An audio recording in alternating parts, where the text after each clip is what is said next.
discussion. We will recall once again what we have learned in the last class.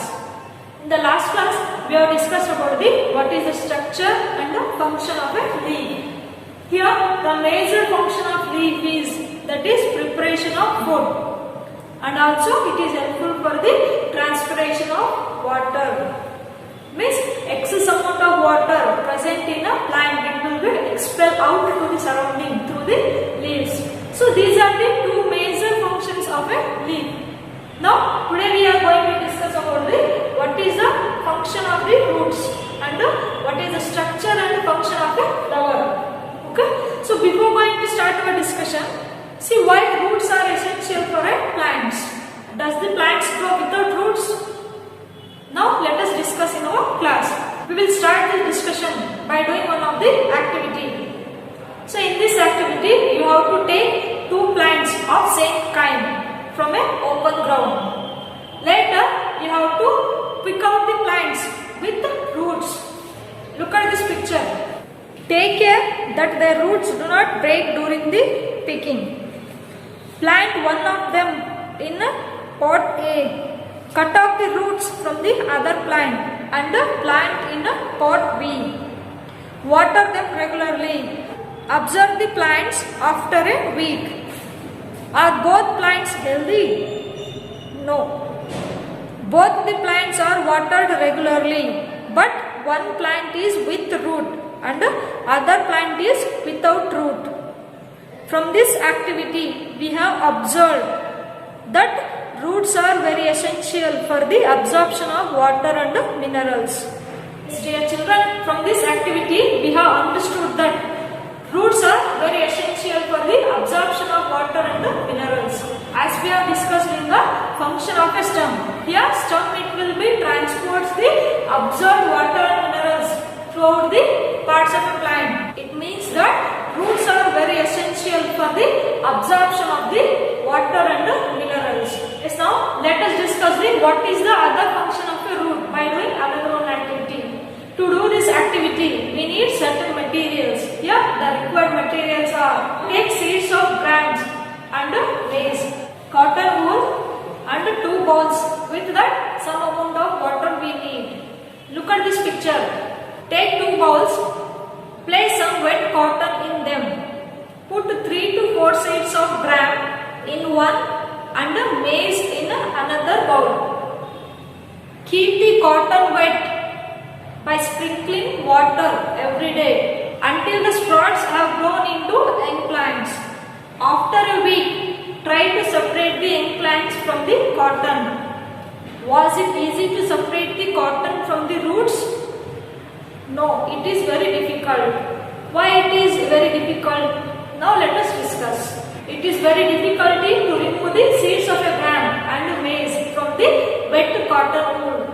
Here why it is difficulty means here they will be sprouted out. Sprouted out is nothing but they will be starts to germinate. Means they are starts to grow. These plants they will be starts to grow.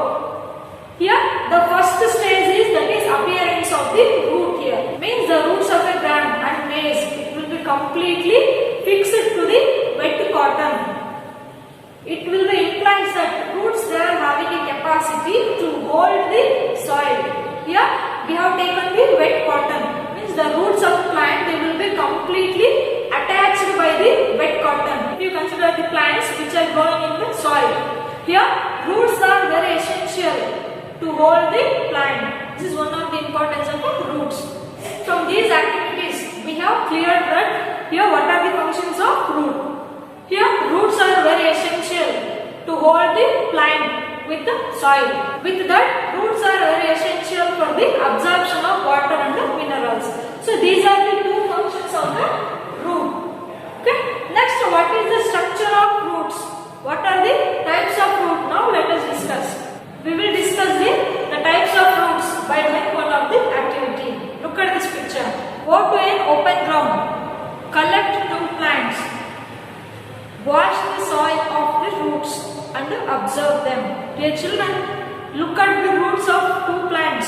Here one of the plant, it is having a main root. It is called as the taproot. And other plants, it is having a small roots. They are also here they do not have the main root. All the roots they are similar and they are called as the fibrous root. Yes, my dear children, from this activity we have noticed that there are two types of roots are there. Which are those? Those are taproot and the fibrous root. Look at here, these type of plants they are having only one main root. Main root it is there. So side of the main root, yeah, small roots they are attached to it. The plants which are having the main root, so that type of root we are calling as the taproot. Okay. Then what do you mean by the fibrous root?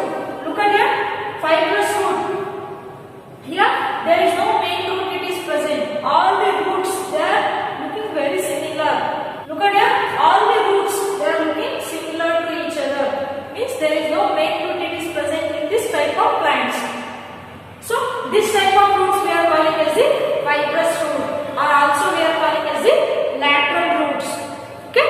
Then which type of plants we can see the taproot and the fibrous root? It is very simple. Taproot is nothing but you can see the plants which are very big. Means taproots we can see in big trees. For example, a mango tree, neem tree. In all that type of trees, you might have observed that it is having a main root. Okay, that type of trees which are having the main root we are calling as the taproots. Yeah, fibrous root it is very simple. You might have observed the grass. Grass they are having the all the roots same. They are looking similar to each other. Okay, this type of roots we can see in the grass. So when you pluck out the grass, you might have observed the roots of the grass. They are lateral to each other. Means they all look similar. Okay, there is no main root it is present. So that type of roots we are calling as the fibrous root. Look at this picture. In these plants, all the roots they are looking similar to each other. Means they are lateral to each other. So this type of roots we are calling as the fibrous root. Yes, my dear children, from this picture we have noticed that here the roots which is having a main root we are calling as the taproot. All the roots which are similar to each other we are calling as the fibrous root. Then how can you identify the plants they are having the taproot or fibrous root? Just by looking the leaf venation. How it will be possible? It is very simple. Look at here the structure of leaf. That is grass. Grass they are having the leaf venation. That is parallel venation.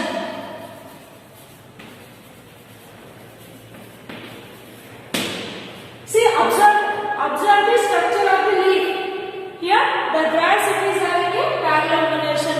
Nothing but the plants which are having the parallel venation, those containing the fibrous root. Clear? Then what about the taproot? Look at the leaf structure.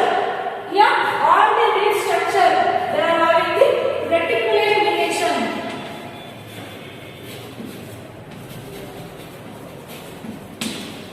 Look at that. Here, leaf structure it will be reticulate. Means all the leaves they will be side to one another. They are arranged in a net.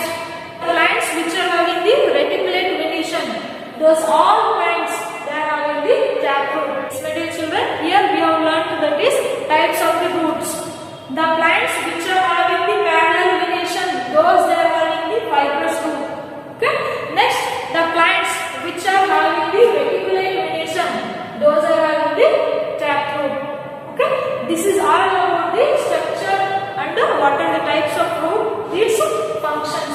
Now let us discuss about the flower. So dear children, now let us discuss about the other part of a plant, that is about a flower. Okay, here this is the structure of a hibiscus flower. You might have observed that there are different varieties of the flowers we might have seen. Okay, then what is the function of a flower? What it is structures? Now let us discuss. Here the major function of a flower we are calling as a reproductive part of a plant. Reproduction, nothing but giving birth to the young ones. Means here young ones they are produced from their parents. Like that, here through the flower, reproduction of a plant it will be takes place. Yes, now let us discuss what is the structure of a flower and what are the functions of each part of a flower. The outermost green part of a flower we are calling as the sepals. Then the color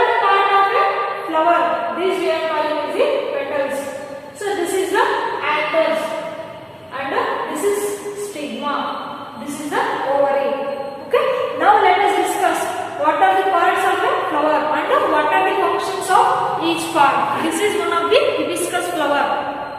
The green outermost green part. So these parts we are calling as the sepals. Look at here. The outermost green parts of the flower we are calling as the sepals. Okay. Next, the colored part of the flower we are calling as the petals. Means this red colored part we are calling as the petals. This is the colored part of the flower. Okay. Next, this is we are calling as the pistil. This is we are calling as the pistil. This is the pistil of a flower. Okay. Then where does the anthers and stigma they are present? Look at here. The yellow color parts present in this flower. So these yellow color parts we are calling as the pollen grains, which is present in a stamen. And these parts we are calling as the stigma. See, these are the stigma. Look at here. This is the stigma, and the yellow color parts present in a flower, that is we are calling as the anthers. Means they are containing the pollen grains. Okay. Now let us discuss about the what are the parts of a flower. The first one is sepals. What is the sepals and where they are located in the flower? Means here the outermost green part of the flower we are calling as the sepals. Look at here. These we are calling as the sepals. This is the outermost part of a flower. See what is the function of a sepals here? Sepals, they will be hold the plant during the bud stage. Look at here.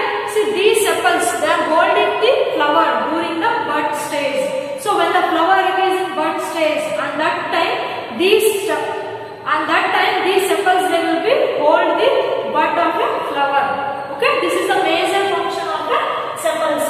Then what about the petals? Colored part of a plant we are calling as the petals. Clear? So these we are calling as the petals. Then what is the function of the petals? Here, because of the presence of this color, it will be attract the insects, birds, and the honeybees to suck the nectar. This is the major function of the petals. In that, next one is that is stigma. Okay, what is the stigma? What is the major function of the stigma? These small parts we are calling as the stigma. Okay, these are the stigma. What is the major function of stigma? Here, stigma it will be helpful for the transmission of stigma. It will be helpful for the transfer of the male gametes from a stigma to the ovary. They will be helpful for the transfer of the male gametes from a stigma to the ovary. They are forming a pollen tube. It is a tube-like structure. Through this tube-like structures, male gametes present in the anther, it will be passes inside the ovary. Okay. Now let us discuss about the what is the stamen. Stamen. The structure of the stamen it is like this. Okay.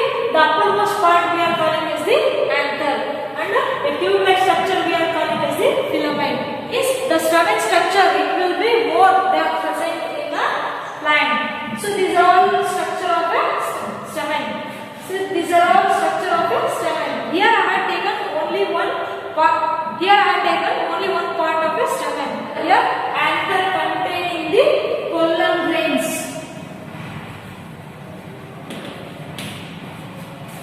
This anther containing the pollen grain. Means the anther we are calling as the male reproductive part. Means they are having the male gametes. The anther we are calling as the male part of a plant. Now let us discuss about the pistil. See what is pistil? What is the structure of pistil? Now let us discuss. Okay, here this is the structure of a pistil. Then what are the parts of a pistil? Pistil it is containing the stigma, style, ovules that are present inside the ovary. This is the ovary part of a stick. This is the ovary part of a pistil. Inside the ovary, ovules that are present. Here, ovules is nothing but that containing the female gametes. Gametes is nothing but they are containing the female cells. Okay? Here, anther it is having the male cells, and the ovary that is containing ovules. Ovules these are the female cells. Let's look at here. This is the structure of a pistil. Here, pistil it is having the stigma. These are the stigma, and this is the style. This is the style, and the ovary it is present here. Here the ovary it is containing the ovules. Ovules are the female cells or female gametes we are calling. Yes, my dear children, now let us learn what are the parts of a flower. This is the hibiscus flower. Okay, then what are the parts of the hibiscus flower? Now let us learn. The outermost green part of the flower. So these green part of a flower we are calling as the sepals. Means these green parts we are calling as the sepals. What is the function of sepals? Here sepals they will be held the flower. They are holding the flower during the bud stage. Means when the flower it is in bud stage, these sepals they will be hold the flower during the bud stage. This is the function of a sepals. These are the sepals. Clear? Next part, that is petal. Third parts we are calling as the petals. Okay. Now let us discuss about the next part of a flower. Look at here. These yellow color parts, you might have observed this. The yellow color parts we are calling as that is stamen. Here stamen it is containing the anther and filament. Now I will pick out one of the stamen from this flower. This is the anther and the tube-like structure we are calling as the filament. This is one of the stamen. Here these stamens they are containing the pollen grains. Means here the yellow color parts we are calling as the anther. Anther containing the pollen grains. Means they are containing the male gametes. Gamete is nothing but cell. Okay, these they are all in the main cells.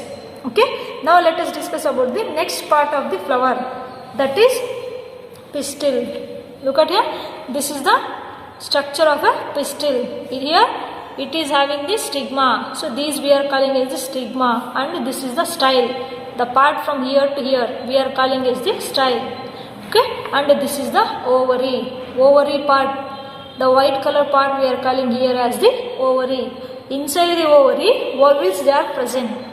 Now let us check ovules whether they are present or not in the ovary. Okay children, this is the ovary part and this is the style. So inside this tube, the style it is present, which is connected to the stigma. Okay, here this is the stigma, this is the style which is connected to the ovary. Okay, this is the ovary part. Now the ovary which is containing the ovules.